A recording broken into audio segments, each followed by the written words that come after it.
Questionable criterion on EWS quota income limit. The SC is right in asking for basis on which center fixed income limit for EWS quota.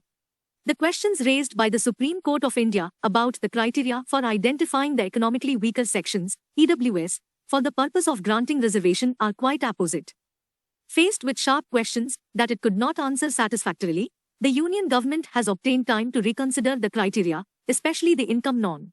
That only those from a family with annual income less than 8 lakh rupees can avail of the 10% reservation earmarked for the EWS category.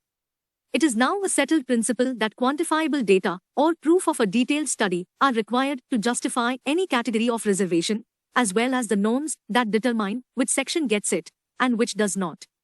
In this backdrop, it is logical that the court would want to know whether there was any study before the center prescribed the norms for identifying EWS beneficiaries based on indicators of economic disadvantage.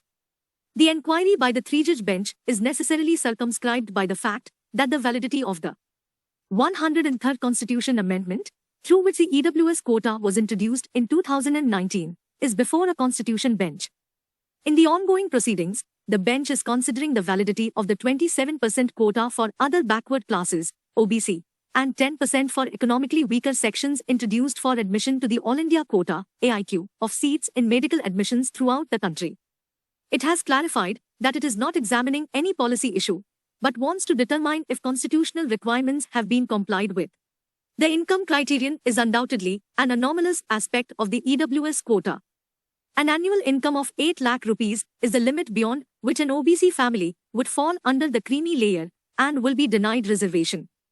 The same income figure is being used as the ceiling for identifying EWS. The moot question is whether those who do not face the impediments that come with social and educational backwardness can be equated with those who do. However, the current proceeding will only decide the validity of OBC and EWS reservation in admissions under the AIQ.